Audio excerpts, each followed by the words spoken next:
Hello everyone.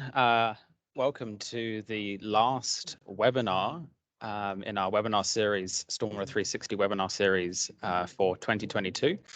I'm Matthew Howes from Stormwater 360, and it's my absolute pleasure to have Jeremiah Lehman joining us. Jeremiah has spent a considerable amount of time working with our partner in the United States, Contech Engineered Solutions, and is their regulatory manager. We were also very fortunate a number of years back now, Jeremiah, I think, to have you. Been a while, yeah, to have Jeremiah actually work for Stormwater 360 a few years back. So he's got a really good idea of the New Zealand context, but then applying international practice and international standards and processes to that. It's, if you can hear some background noise, it's because I'm joining you from the Institute of Public Works Australasia Land Development Forum in Tauranga. And it's great to be able to both find out what's going on and the latest in land development, design and practice in New Zealand, but then also to find out internationally what's going on with managing nutrients. Typically in New Zealand, we think about TSS, total suspended solids, and we're starting to consider metals as well, certainly off places like roads and in areas like Mount Maunganui and Tauranga, and certainly Christchurch. But nutrients are a problem that is popping up more and more, and specifically in places where existing land use has meant that there is a significant amount of nutrients in the receiving environment already, and we have to carefully manage that. Jeremiah has got a lot of experience with designing stormwater systems, managing nutrients, and yeah, it's an absolute pleasure to have him to be able to talk about this with us today.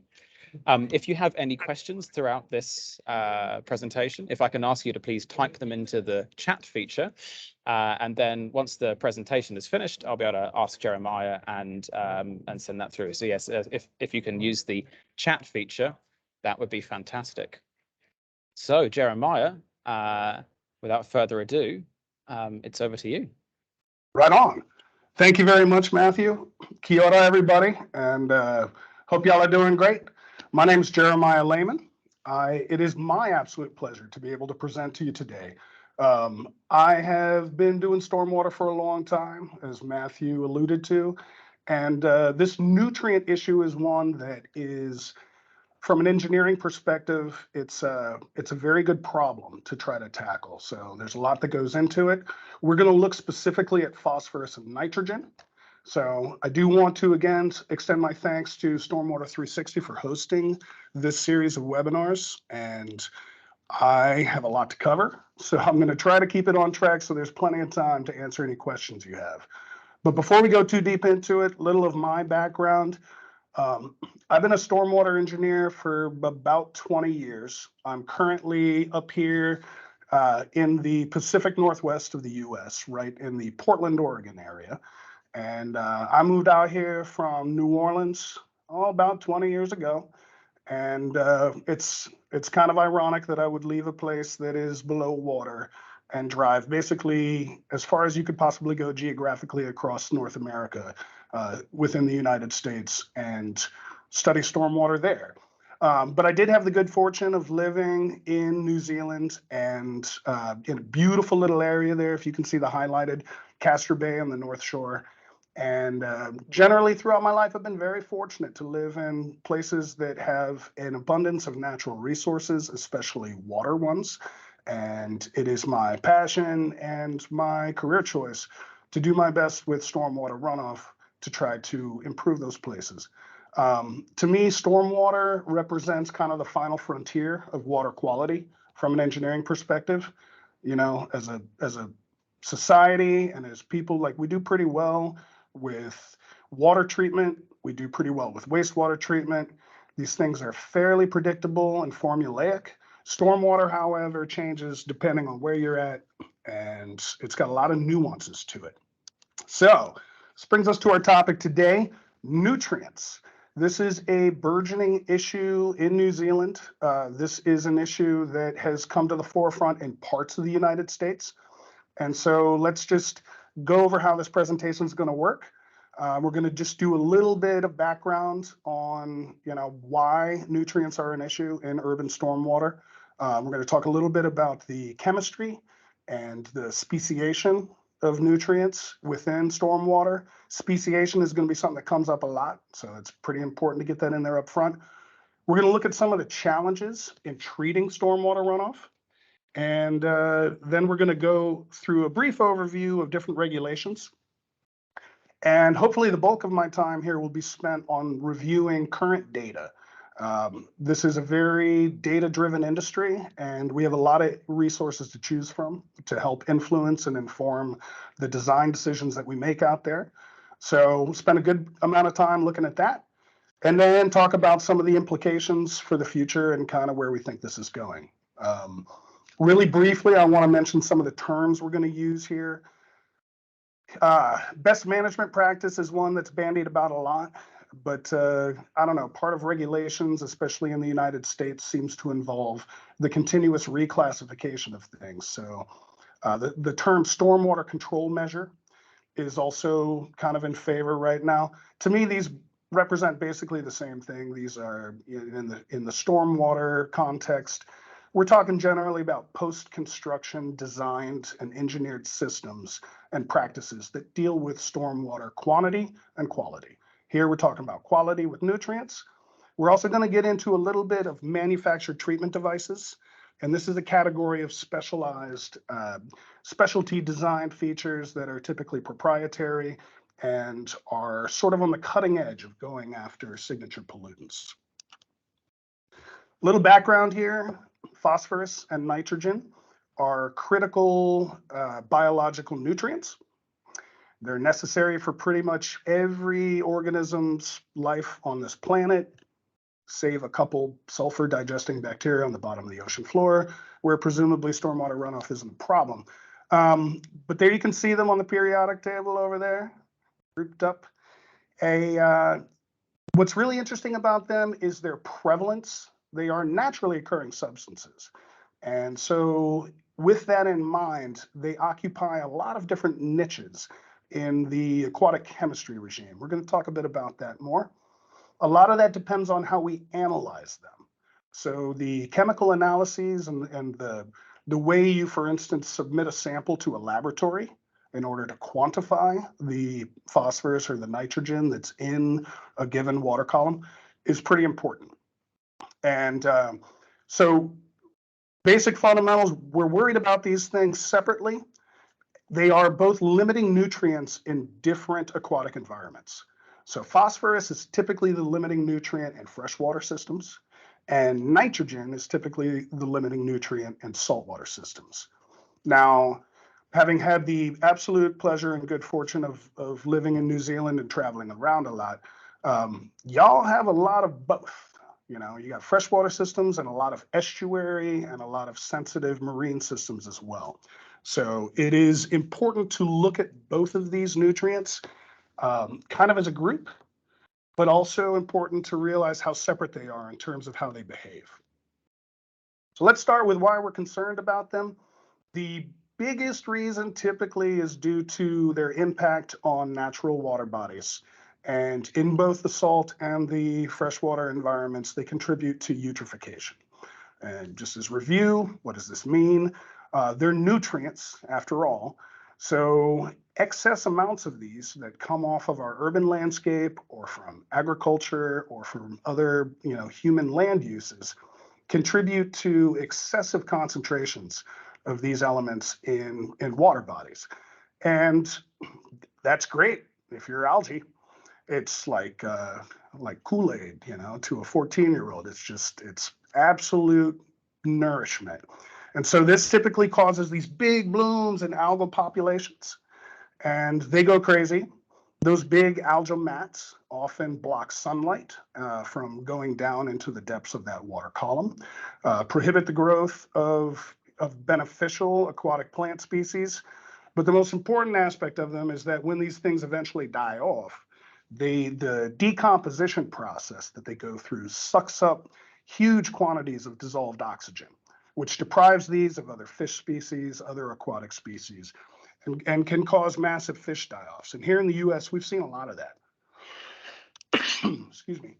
So sources within our environment, where's this stuff coming from? A lot of it's naturally occurring. I mean, this is a biological nutrient. So we see a lot of these concentrations coming from decaying biomass. So leaf fall, bud shatter in the spring, you know, this is a common source of these, as we'll talk about in a little bit later. But other just man-made versions come through the use of fertilizers, come through pet waste, leakage from septic systems. In the case of nitrogen, often we can get measurable concentrations just through atmospheric deposition.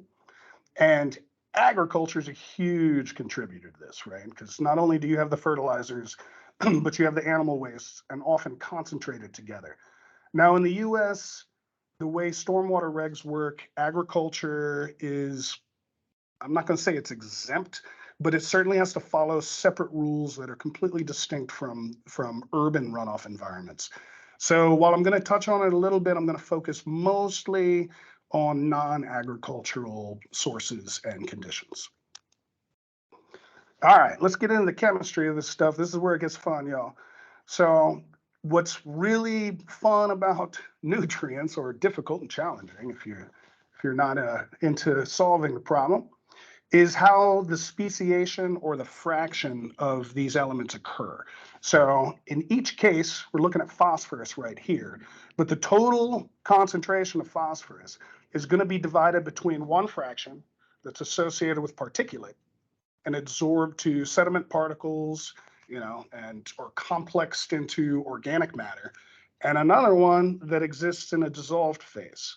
And these behave very, very differently. So when it comes to these analytical methods that are so frequently talked about and very important, we measure the dissolved fraction a number of different ways. Now, it's important to note up front, all dissolved means from a chemical analysis perspective is that it passed through a filter that was 0.45 microns. Anything smaller than that's dissolved, anything retained on that is particulate. And that's just because of the method that we use for that analysis. Now, that doesn't mean that everything that's dissolved, this is true in metals as well, that doesn't mean that everything that's classified as dissolved strictly exists in a free ionic state. If it were, it'd make our jobs a lot easier, but it's not that way. So we measure dissolved phosphorus as orthophosphate, biologically active phosphorus, or total dissolved phosphorus. And the way we classify these and the way that regulations are written around these specific analytes is very important, because it impacts how effective we're going to be when we go chasing these regulatory targets with our designs and our control measures. How much of each is what? Well, this depends all over the place. This makes it additionally tricky. So a lot of research has shown that the partition between phosphorus and in the dissolved phase versus the particulate is about 50-50. In places that are really concerned about this, like our state of Minnesota, which is inland but has a lot of freshwater bodies, a lot of small lakes that were carved out by glaciers way back when, they want to say that it's 75% particulate and only 25% dissolved. So there's a lot of range here. New York, 20 to 90% dissolved versus particulate. It matters a lot how it's analyzed. Nitrogen's even crazier. This is the most abundant element in our atmosphere. I think it makes up like 78% of it. So it's naturally occurring all over the place. It's measured in a number of different ways because it exists both in organic forms, in total phase, and in dissolved phase, as well as inorganic forms in dissolved phase. So again, dissolved simply means passing through a 0.45 micron screen.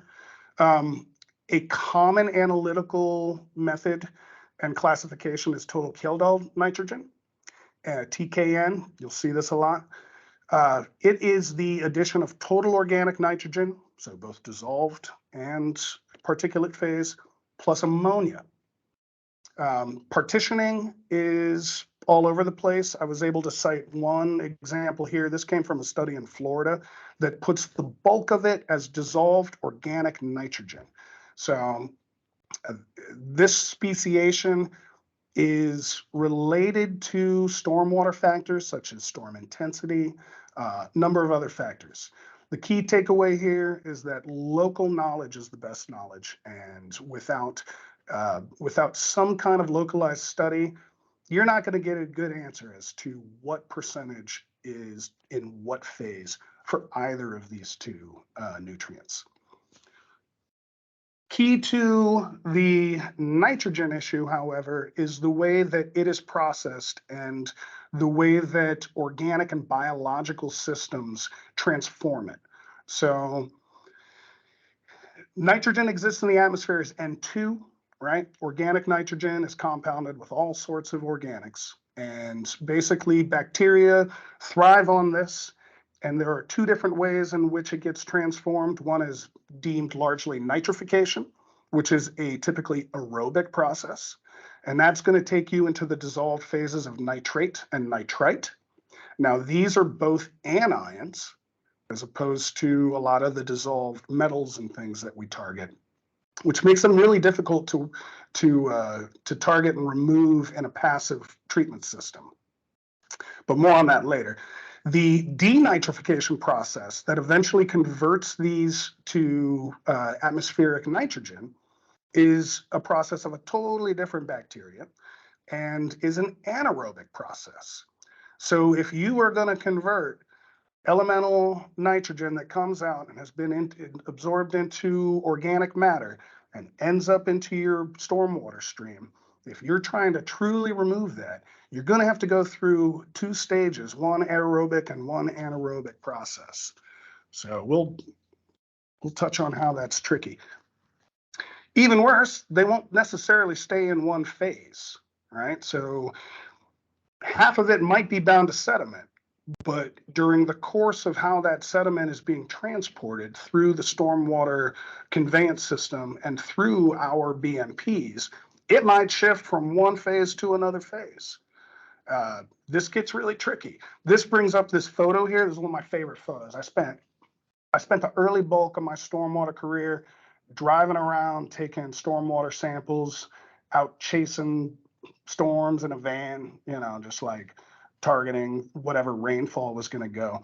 And so this photo here, I hope you can see it, is a photo of a media filter system, a storm filter system that was active in Olympia, Washington, not too far from where I'm sitting now.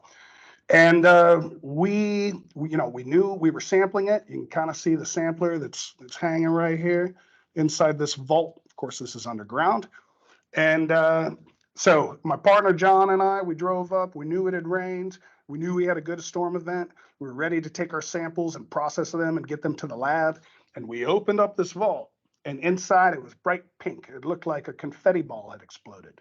So this was in springtime, and there was an ornamental cherry tree that was in the drainage area on that property. And so all these petals had come in there, and it was a beautiful thing to see, right? Now, after analyzing these samples, we found that we had amazing nutrient removal. Why? Because a lot of the nutrients that came in the influence sample were of this particulate form. They're literally bound up in cherry blossoms. So it's all right there. You can see that it got removed, right? 2 weeks later, there was another storm event, and we came back, and all of that stuff had broken down and decomposed and transformed into a dissolved phase. And we saw a net export from that system of nutrients, of both phosphorus and nitrogen. So that's just a great story that I have that I remember fondly, that really helped cement in my head like how ephemeral these stages are when you're trying to deal with them in the real world. When it comes to what the algal bloom problem is about, you're looking for dissolved phase inorganic of forms of both of these species, nitrogen and phosphorus. So if your regs are built around a total analysis of phosphorus and nitrogen, and you don't necessarily have a control measure that's targeting the dissolved factor, the dissolved fraction, you might not be good setting yourself up for success in meeting those regulatory requirements. This is just a handful of different examples of regs that exist here in this country. Phosphorus is gaining a lot of momentum in the US in regulations built on a % removal goal. Forgive me. And you can see some examples here. Washington State looks for a 50% removal. Minnesota, again, the place with all the lakes, is looking for 60%, et cetera, et cetera. Notice these are all on the basis of total phosphorus. So if our control measures aren't really tackling the dissolved phase, these might be hard to get. Nitrogen goals are evolving. We have considerable amount of coastline and a lot of estuaries here as well, but the bulk of our water bodies are inland and freshwater. I would expect that New Zealand is going to try to tackle both of these as a combined nutrient regulatory goal, just given the amount of coastline that y'all have. And these types of regs are probably best achieved on a mass basis. And they might require multi-agency interaction within a regional council or between councils, because, you know, waterways don't stop at political, county, or council bounds, you know? So one of the ways that the US has set up regulations to look at performance and treatment goals on a mass basis is through the TMDL process. This means total maximum daily load. And under the Clean Water Act, that section 303D, there is a list of different water bodies within each state that are defined as impaired for certain pollutants. So as far as nutrients go, you can see the percentages I've got listed there. Over half of our rivers and streams are impaired for nutrients.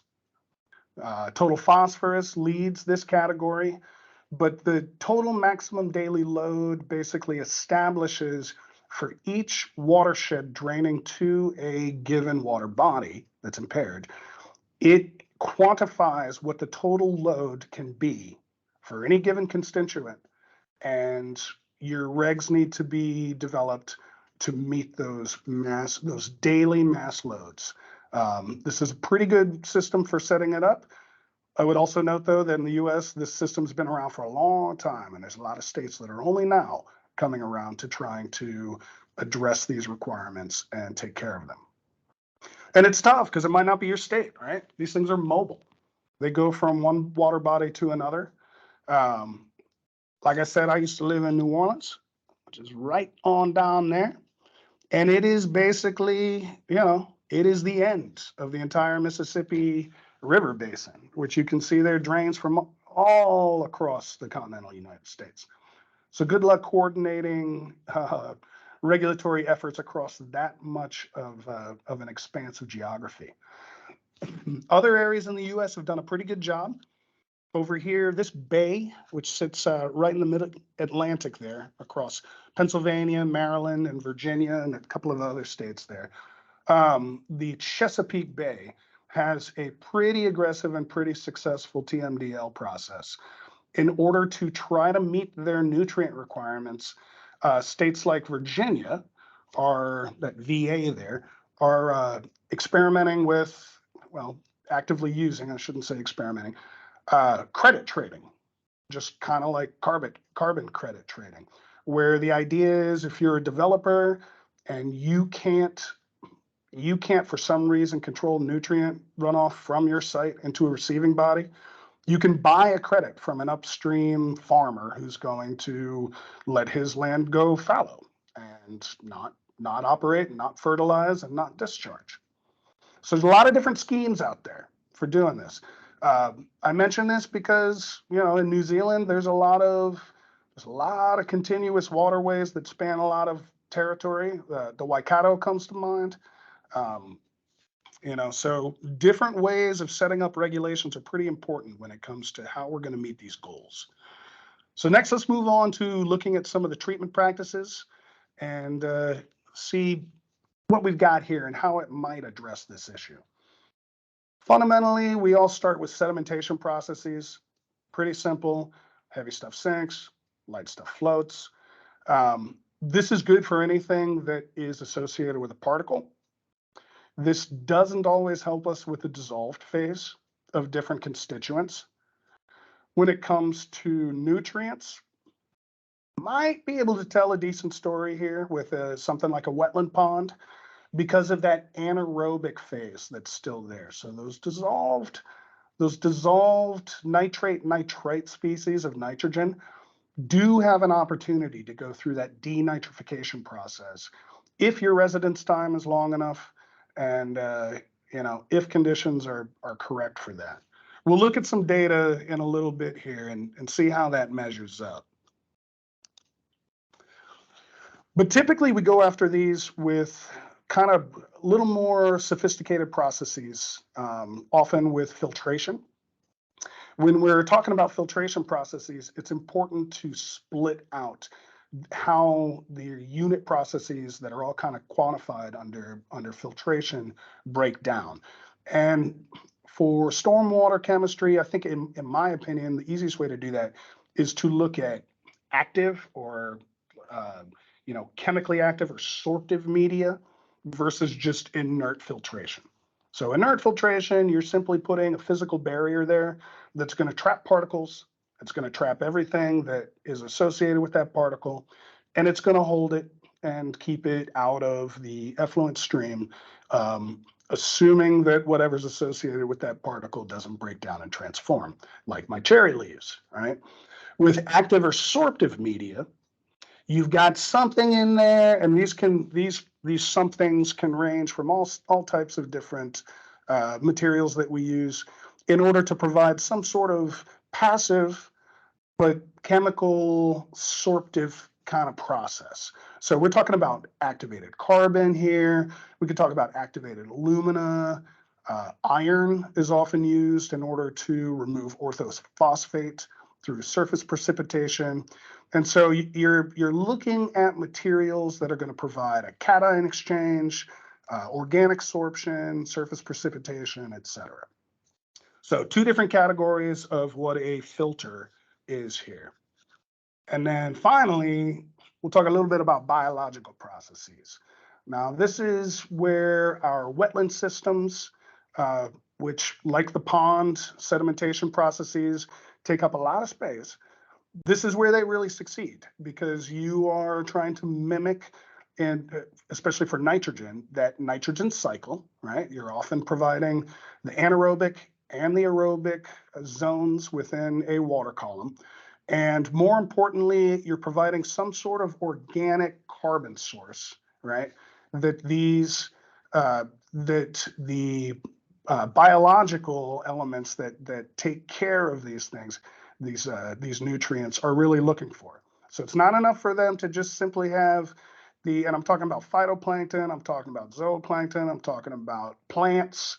A lot of times the heavy lifting is done by bacteria that are associated in the rhizome layer around the hairs of the roots of vegetation. It's a very, very complex and active set of processes that depend on a lot of other variables like soil salinity, pH, temperature, dissolved oxygen. We talked about carbon that's available. But really, if you want to get the bang for your buck, these biological processes should be part of the deal to get as many common stormwater pollutants out as possible. And we see this with the influence of low impact development, right? Plants are nice. It looks good to have that. And if you can. Again, though, a lot of times we run into the issue of how much space they take up. And in urban and ultra-urban environments, often we have to go to something else. And this is where these manufactured treatment systems are going to come into play. There's a category of high-rate biofilters. We'll look at some data from them and see that it's pretty promising. Now, when it comes to these biofilters, these biological systems, there is a concern that that carbon source that you're putting into it, this organic matter that needs to be there to facilitate the plant growth and all the little critters and the bacteria that go with them, it can turn into a pollution source for nutrients, depending on how your materials are sourced and specified. So, for instance, in Washington State, here where I am, there is a common specification for a bioretention system that's a 60-40% blend split, 60% sand, 40% compost.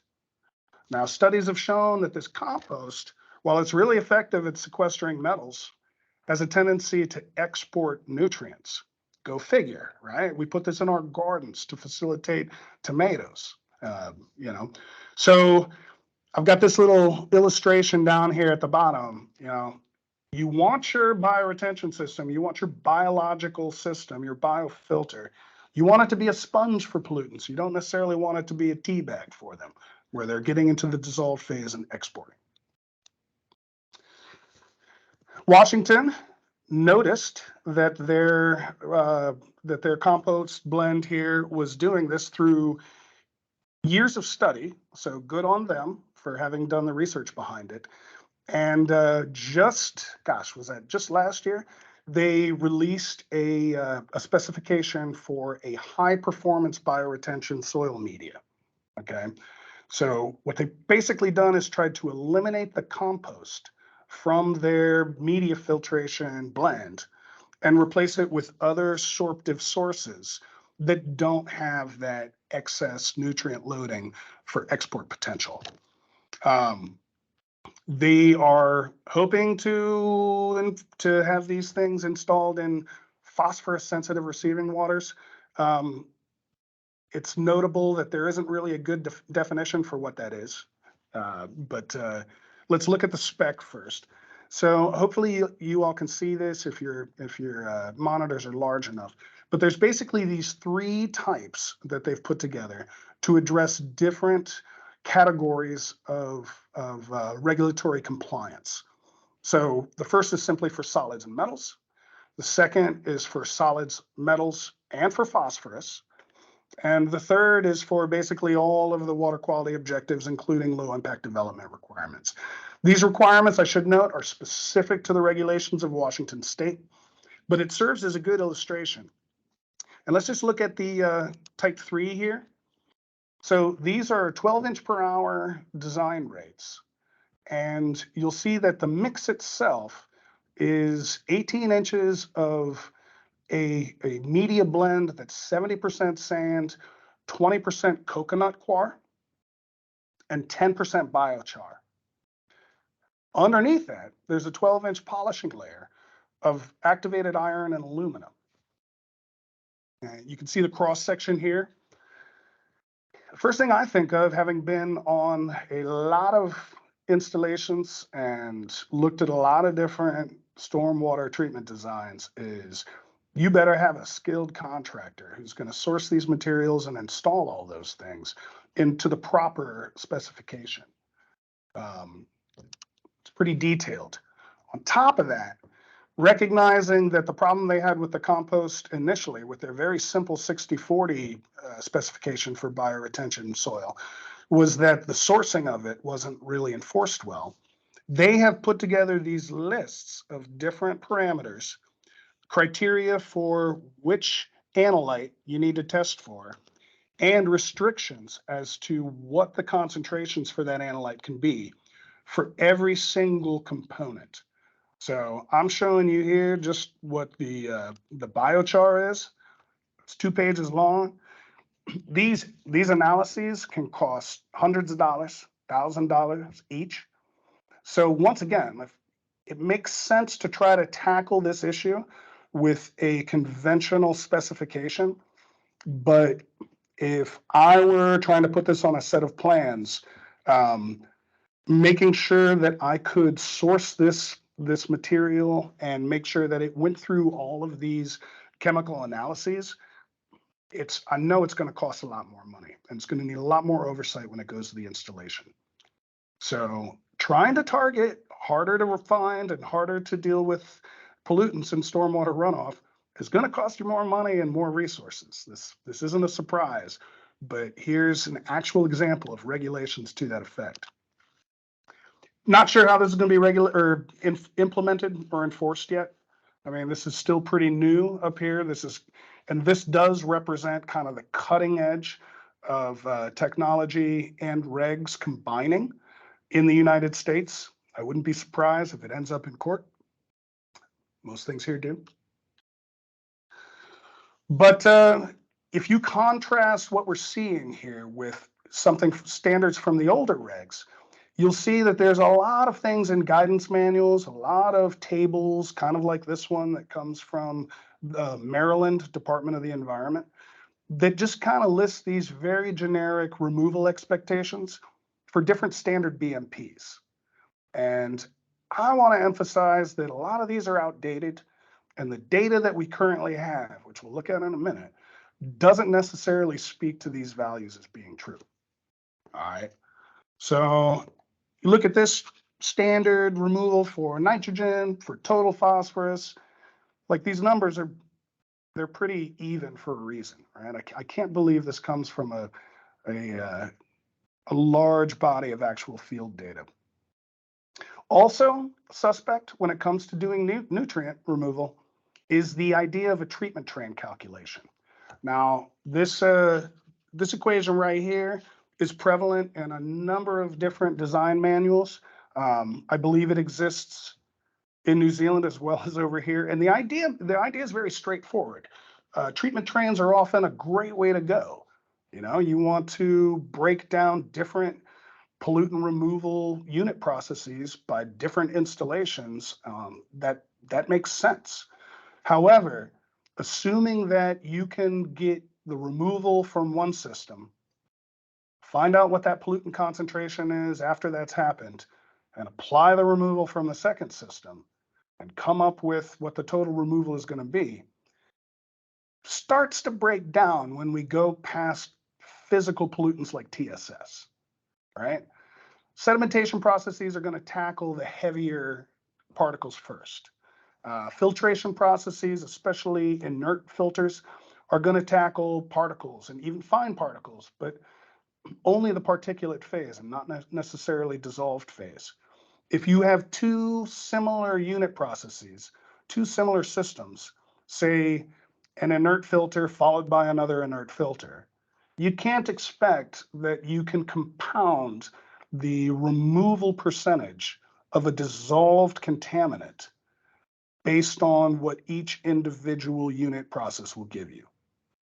And I'm going to move forward from that. If I was sitting here with y'all, I would take a minute for questions, because that's a heavy concept to wrap your head around, but hopefully we'll have time to address that in the discussion. Is this a valid approach for dissolved pollutants? My money says no. In Florida, talk about expected performance. This comes from a study for wet ponds. So again, this is a sedimentation process. You're looking at nitrogen removal, and this is pretty good stuff. This looks like you're doing a fine job, upwards of 70% removal. But if you look at the x-axis, the residence time is in the tens, the hundreds of days. I don't know too many ponds that you have that level of residence time in. They're probably very, very large, or else it really doesn't rain all that much. So this concept that within the first couple days you're getting increased removal as it sits in there, that makes sense to me. But to assume that especially in an urban environment, you're going to have a BMP that has a residence time of more than 2 or 3 days, I think is probably not where our development is heading. In New Zealand, a couple examples for you here. This is from the Waikato and the Bay of Plenty regional councils. And they also opt to go with these sort of performance-based estimates for treatment. I must say, I think the estimates, especially for nitrogen removal for these types of BMPs, are a little more in line with expectation. And I like what the Bay of Plenty is doing here. They're not even trying to quantify it. They're just saying, yeah, it's low, moderate, or high. This is very important information for simple designs and layouts, but it's really not necessarily getting us to the point that we need in order to make critical decisions about how to go about implementing changes in our nutrient pollution. So I would like to invite everybody to the fun part. This is the data review, right? So if you're not familiar with the International BMP database, this is a marvelous repository of actual field data studies from all over the place. It includes a number of different categories of BMP. And just last year, they released a summary statistical report that breaks down pollutant removal by different BMP in terms of statistical significance. This is the best data that's out there right now when it comes to actual field evaluation. This is available for free. The link's down there at the bottom, and this presentation will certainly be available. So go check it out. It's pretty easy to use. One of the nice things about this statistical report is, in the past, they were pretty much consistent with taking data from standard conventional treatment systems into this database.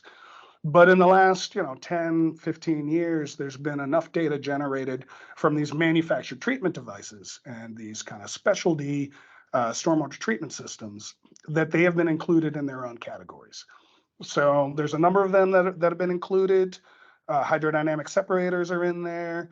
I'm going to focus with the data I'm about to present on high rate biofilters and high rate media filters. So if we look at them compared to, I should have mentioned this, but I've got kind of boxes around these. These are typical LID systems: bioswale, grass strip, and a bioretention system. Okay. We're also going to look at wet basins in a little bit when it comes to nitrogen. But these are standard box plots, right? The influent is represented by the lighter colored boxes, the effluent by the darker. If the effluent's less than the influent, and those little confidence intervals don't overlap, you've got significant representative data indicating removal. Now, this is just for TSS, all right? So I'm just looking at TSS here. All of these things are doing a good job, and they ought to be. I mean, we have enough experience with removing sediment from our stormwater runoff at this point. There shouldn't be a lot of data out there from a system that doesn't do well here. All right. That's right. Matthew's reminding us to put your questions in the chat. I know I'm going through a lot of information quickly, so I do want to be able to answer as many questions as possible. If we look at this, now this is for phosphorus. This is for total phosphorus. If we evaluate what's going on here with these large bodies of data from a bunch of different studies from multiple different sites, we see that these biological LID systems are not doing a great job with phosphorus, right? These high rate manufactured systems still are. So this is looking at total phosphorus. We saw that everybody's doing a good job with TSS. Well, if you're doing a good job with TSS, you should be also removing that particulate phase of the phosphorus. So perhaps the issue is with the dissolved phase. And if we look at a dissolved constituent, in this case, orthophosphate, we see that's definitely the case. So bioretention systems, definitely leaching out dissolved phosphorus. It's notable that high rate biofiltration is missing here. The high rate media filters, I'm not going to say that's a statistical removal, but it's certainly not releasing anything. The high rate biofilters, by the definition of what this report, because of the statistical summary, there wasn't enough data to include here. So that's why it's blank. If we look at nitrogen, we're going to see that everybody does kind of okay, right, with total nitrogen. Interestingly here, I'm including the wet basin, and you'll see it's basically even. So that Florida assumption that you're getting upwards of 50, 60% of total nitrogen removal might have been an isolated study. I think the body of data here largely outweighs what Florida's dealing with. But Florida is a very special place.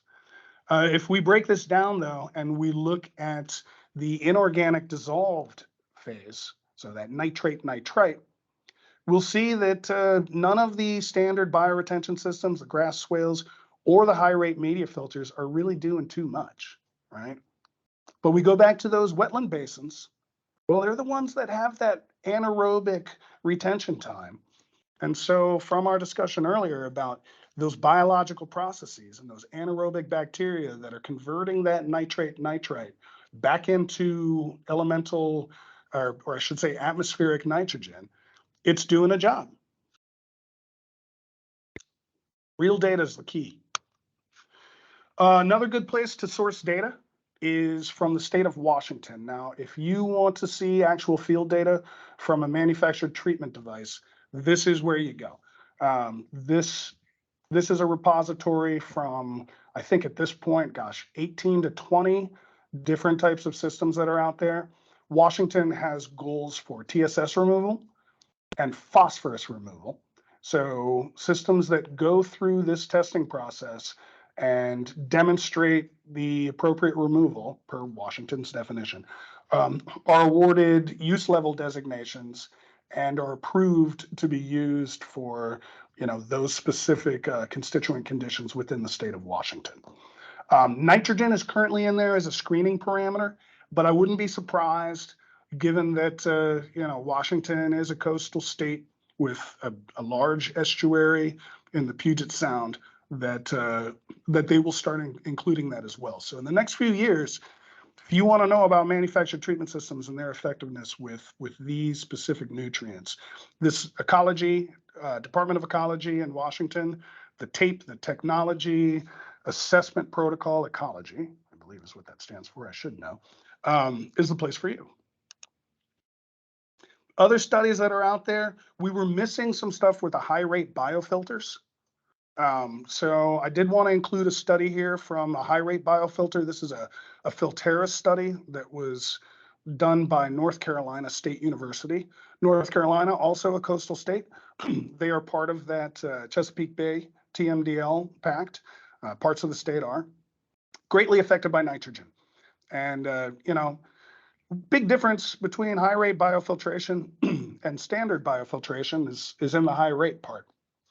So as opposed to the 12-inch per hour, whatever millimeters per second that is, I do apologize, but we're seeing these things at an order of magnitude faster, right? 140 inches per hour in this study.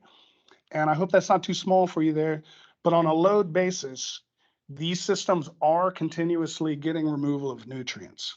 So good news out there for ultra-urban environments where you need a high hydraulic loading rate in order to get very specific performance for nutrients and also in this case for metals, et cetera.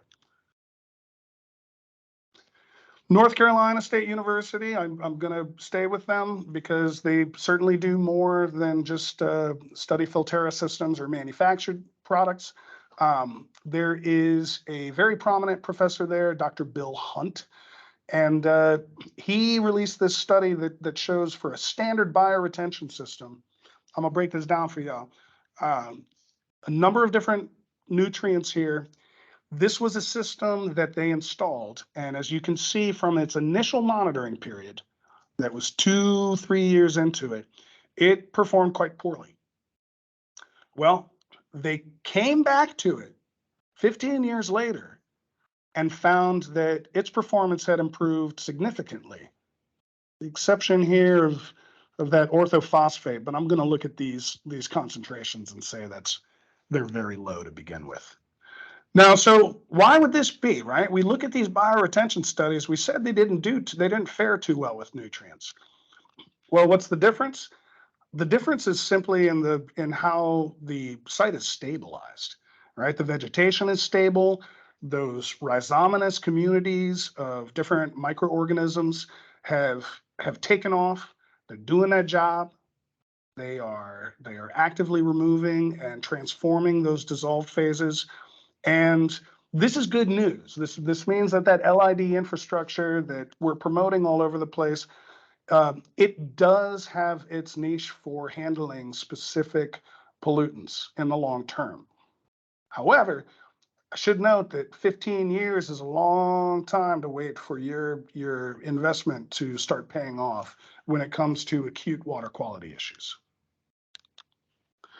One of the things that's emphasized here is that in North Carolina, trick, they do require this internal water storage area. You'll see that the outlet from the standard bioretention system is raised. Now, this means that there's always this saturated zone, this anaerobic zone, where that denitrification process can take place. So super important. You got your aerobic bacteria layer doing their thing here, and then down below it, you have your anaerobic layer. Now, this means that your plantings have to be very specific.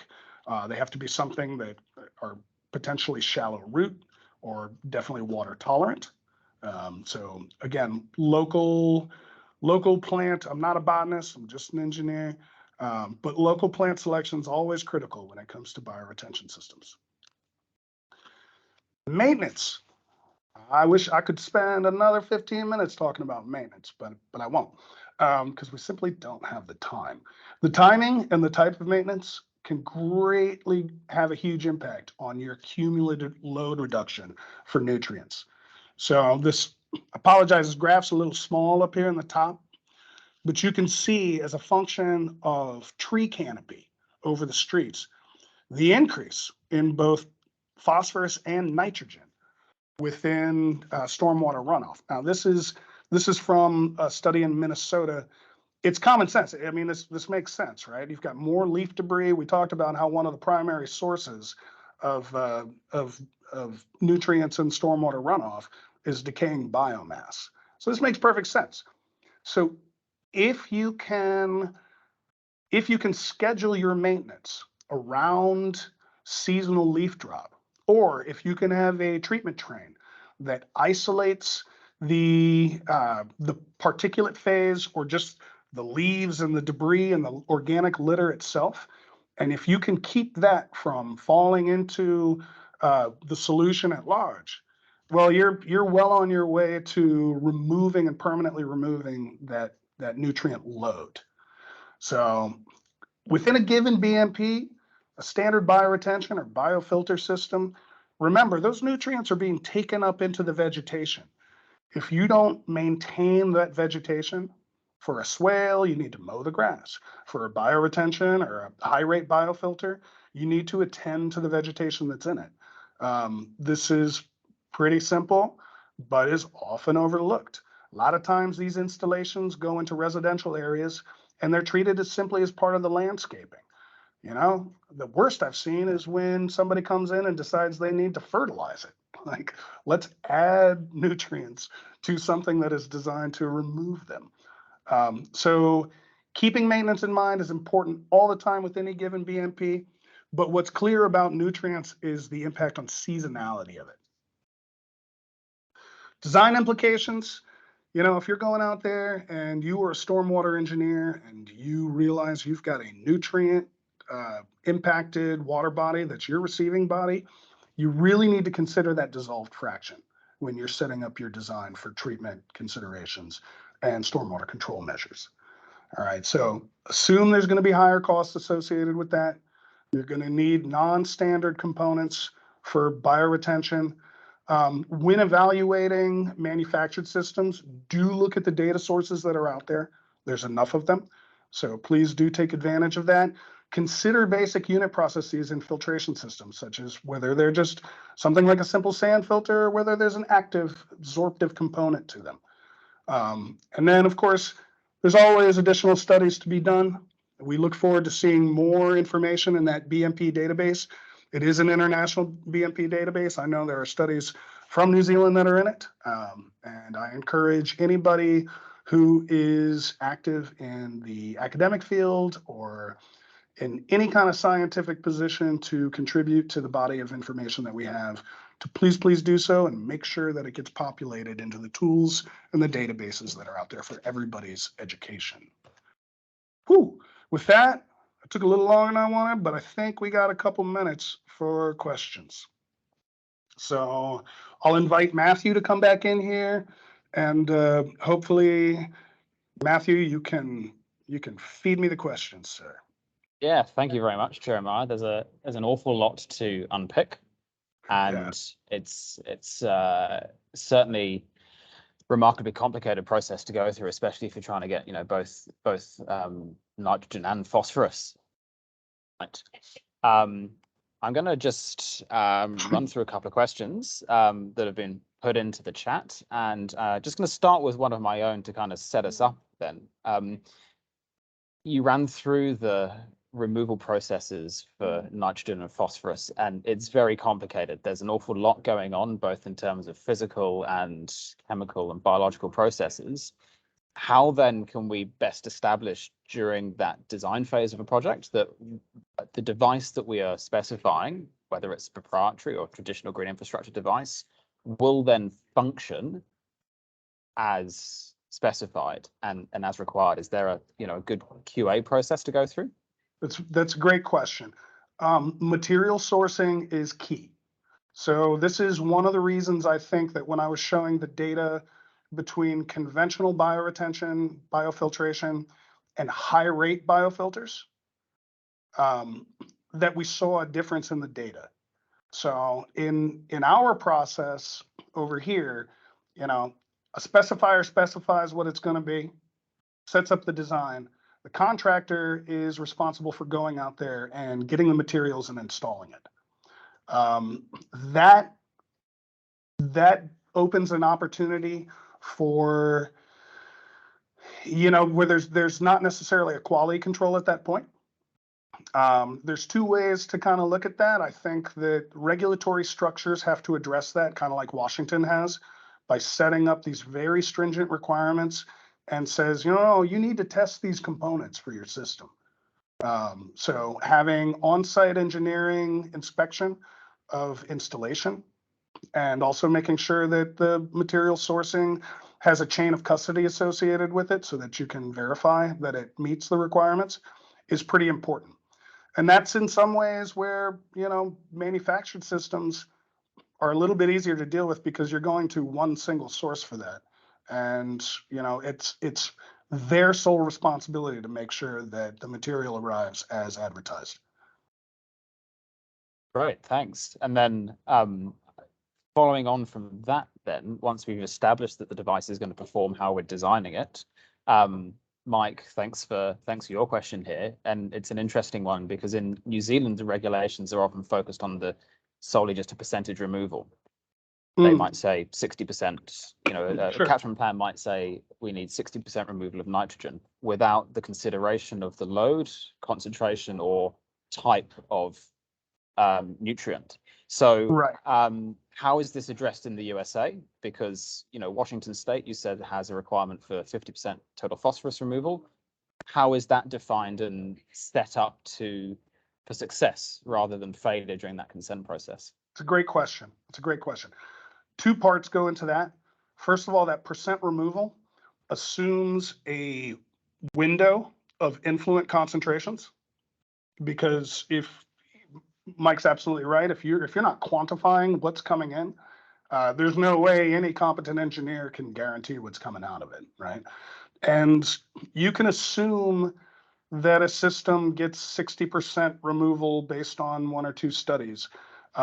But again, we talked about the speciation of these constituents, and it might get 60% of one phase of it, the particulate, but maybe not the dissolved phase. So I think it's up to regulators to do a better job of identifying the context in which that percent removal is required.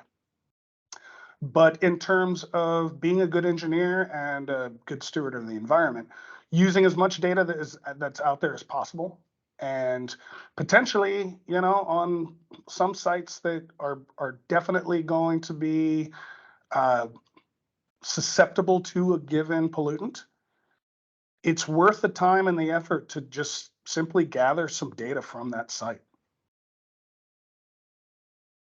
I think this is another topic that I won't ask you about, certainly from being based in America, but something that we find here is that actually there is there is a body of information around, runoff and characterizing runoff from particular land uses in particular locations in New Zealand, but Yeah.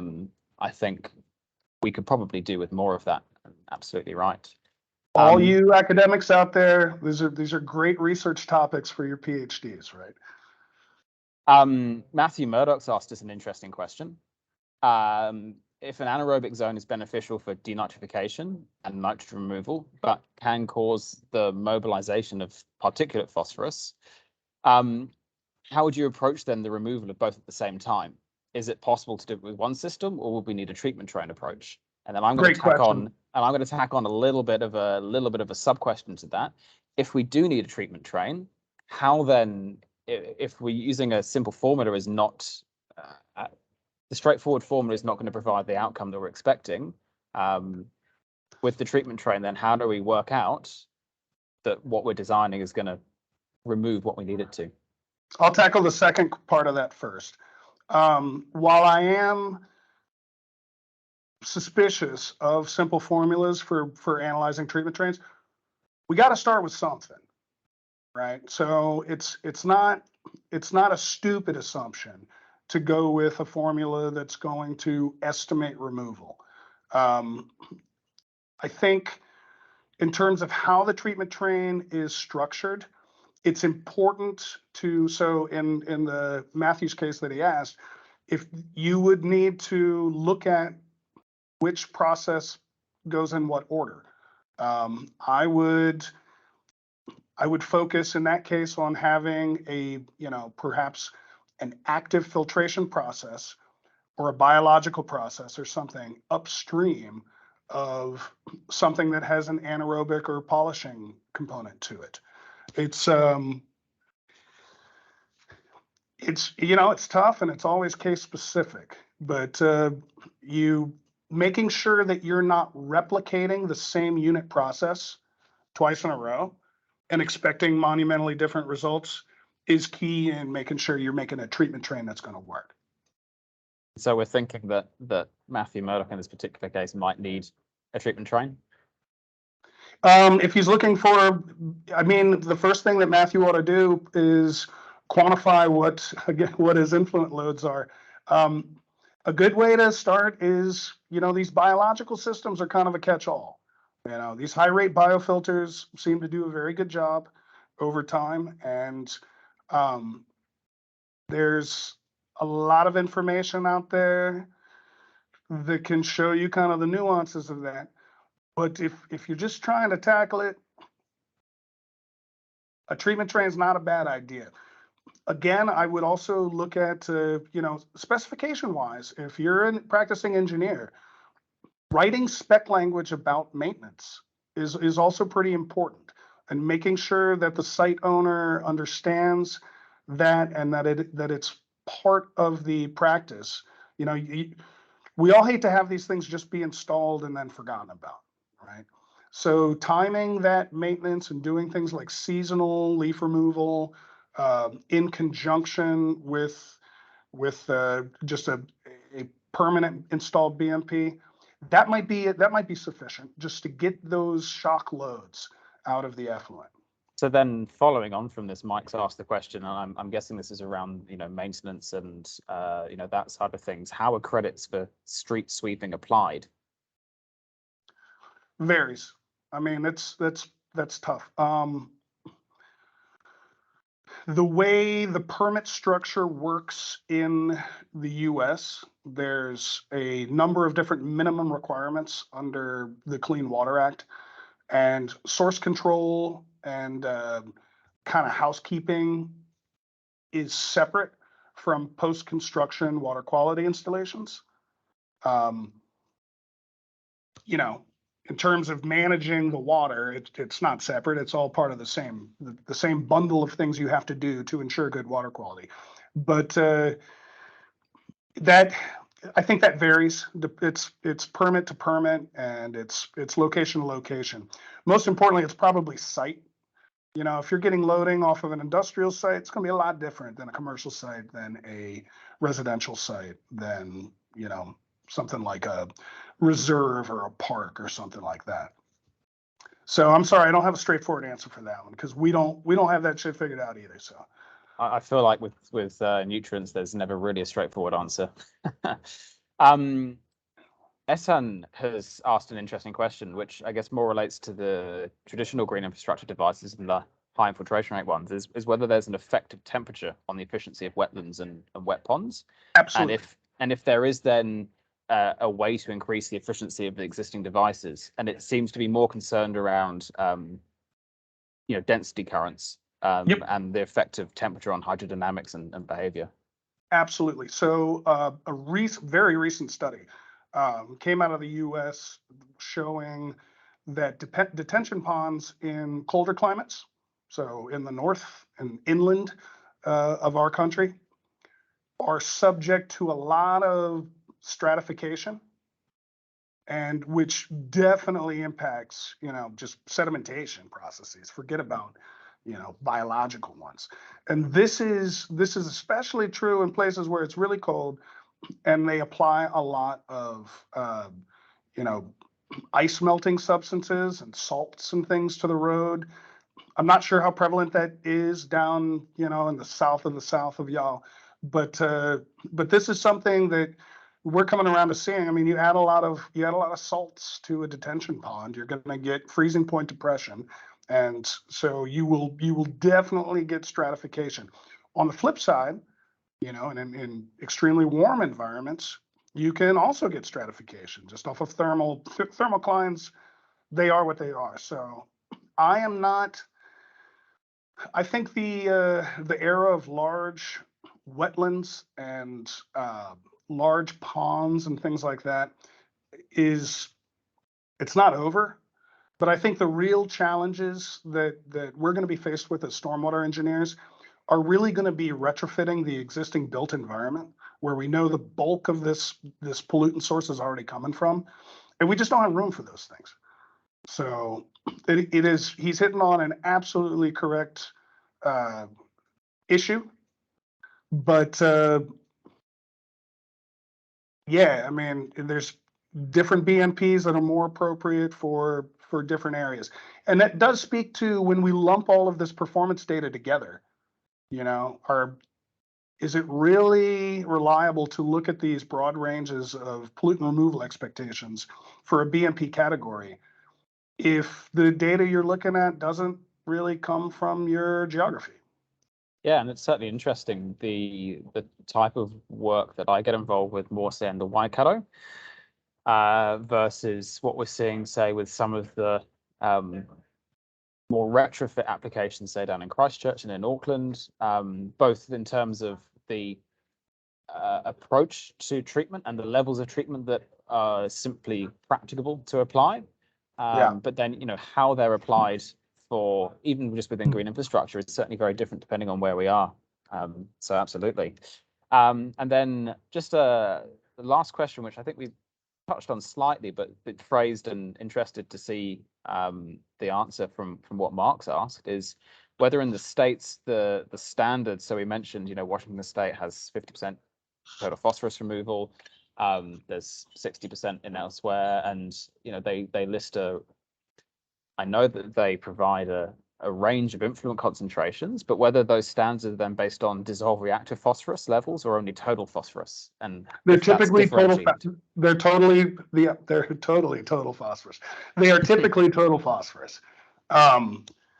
Anything that's got a percent removal target that ends in a 0 and looks super clean is a pretty generic standard, and it's not very sophisticated necessarily, right? I mean, it's certainly not like the geometric mean of a bunch of studies that came together and spit out 50%. It's not meant to be. Regulating is, designing and engineering these systems is hard. Regulating for them is also very hard. So, these regulators are doing the best they can. But when you see a percent removal like that, it is almost always associated with total phosphorus. And that's where knowing up front what that fraction is and the speciation is pretty important.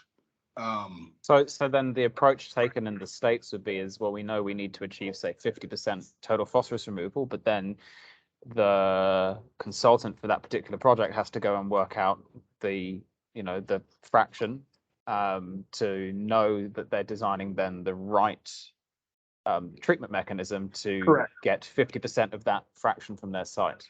And I'm not saying it's gonna vacillate wildly from one site to another within the same geography, but an engineer needs to consider that and do their due diligence. And there's a lot of outfall monitoring that's required just as basic parts of our permit structure.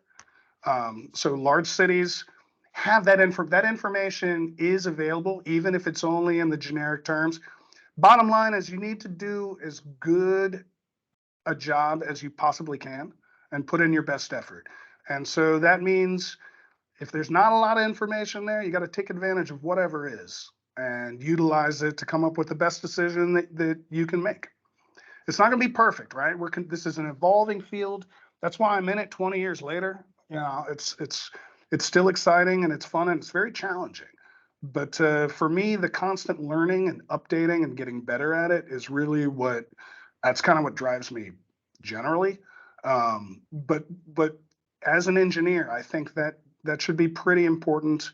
And there's some data, there's some reference out there that you can look at, and you should at least give it a shot before just looking up on a table saying, nope, this manual says this BMP gets 60% removal, plug it in there and assume it's going to work.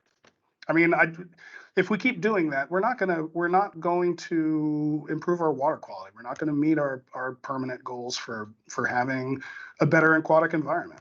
And so we need to get better all the time. Absolutely.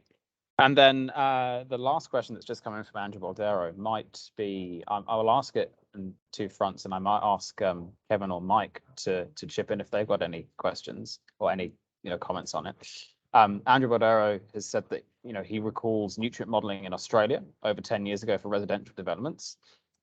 Is Australia any further down the track than New Zealand in this area? But also, I'll start first with the States.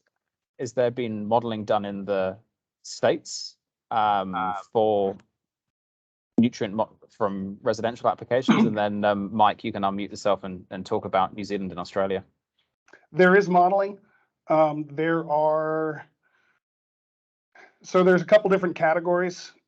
We have a lot of different hydrologic and kind of like volume control models that have basic assumptions about pollutant characteristics and concentrations associated with them. In terms of actual water quality models, there are a few. Some are very state specific. Generally, if you live in an inland desert state like Arizona, you're not going to care as much as in a place like Florida, right? For nutrients, especially for something like nitrogen. So there's a number of them. I think they have a tendency to compete with each other. We do not have a regulatory structure. Hell, we don't have a political structure that is centralized and top down. So a lot of things are left up to the states, and then the states leave a lot of things up to local regions or even municipalities. So yes, there are a number of these. How appropriate they are and interchangeable, I can't really speak to. Sure. And Mike, can you maybe jump in around Australia and also New Zealand? Hi, Mike. G'day, mate. How are you? Good to hear you and see you.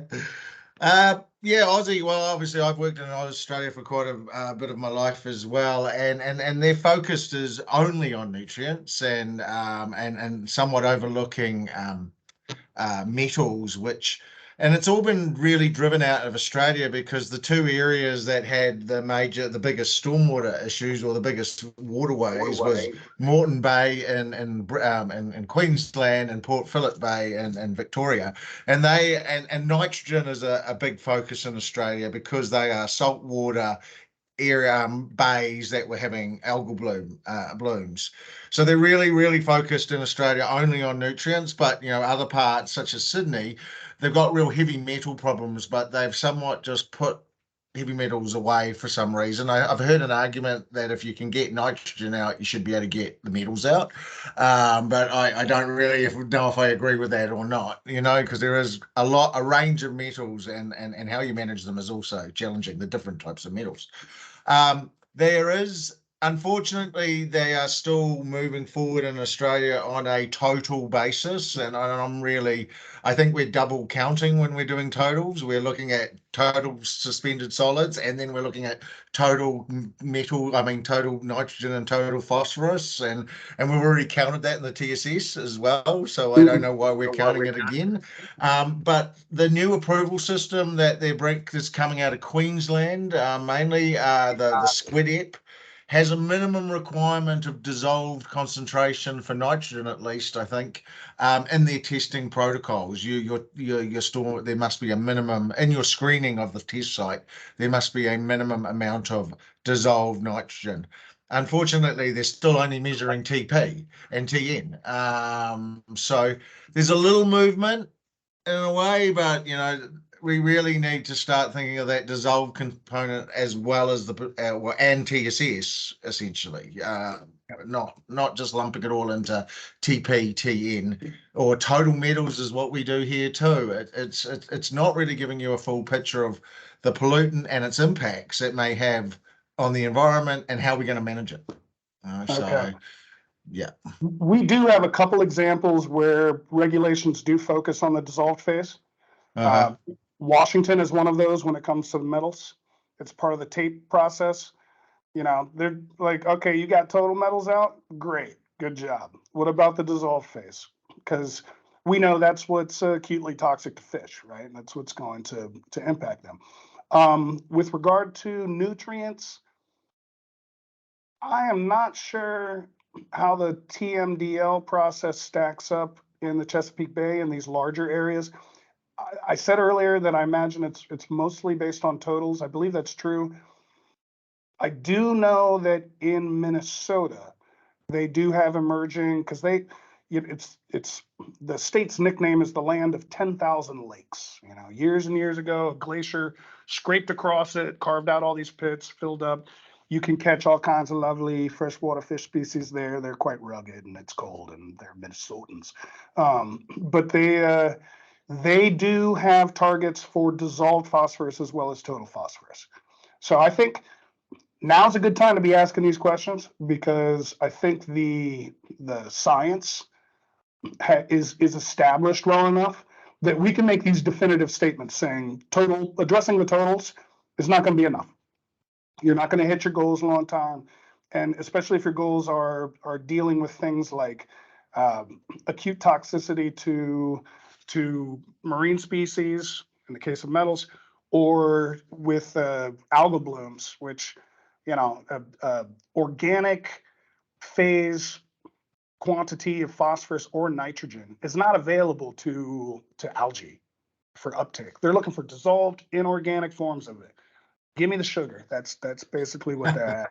So I also like what you said earlier, Jeremiah. You know, as engineers, you know, are we designing just to get a permit, or are we designing for better environmental outcomes? You know, and really the essence of why we're putting these devices in should be taken on by the engineer. It's not about just getting the permit. You know, agreed. Yeah. These things it's not easy to do.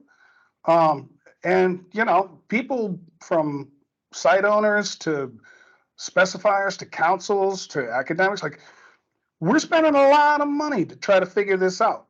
So you wouldn't, I don't know, if you were building a high rise, I think you would want to have all the available information at your disposal. And, you know, I like fishing, I like swimming, I like the water. I grew up around it, and everywhere I've lived, there's been a beautiful body of water to go to, and I am very fortunate to have that experience. But this is what our planet's made out of, and yeah, we simply have to do our best with as much information as we possibly have as engineers. Absolutely, and you know, there are modeling tools available, and there are contaminant load models. There are various modeling tools that are available in nationally and also in Australia and New Zealand, which are only starting to get used more as we appreciate the importance of looking properly at what we're doing and making sure that it's being designed correctly and really focusing on, are we achieving the outcomes that we need to achieve? So look, thank you all very much, for your time, and also Jeremiah, thank you very much for presenting from yesterday. Yes, I am projecting myself into the future to be with you here today. So. As New Zealand is always in the future, always one step ahead. So look, thank you so much, Jeremiah, for your time and for generously agreeing to present on this. It's thank you, Matthew. Fascinating thank you, topic. Michael. It's good to hear your voice, mate. And thank you to your audience. And once again, I'm honored to be able to speak today. If anybody has any questions, please send them my way. I'd be happy to have this conversation with anybody on the planet. So this is my passion and my love. Thank you very much. Great, thank you all, and look out for the Stormwater 360 webinar series in 2023. We'll be in touch with what that's going to be soon. Thank you all. Lovely. Cheers.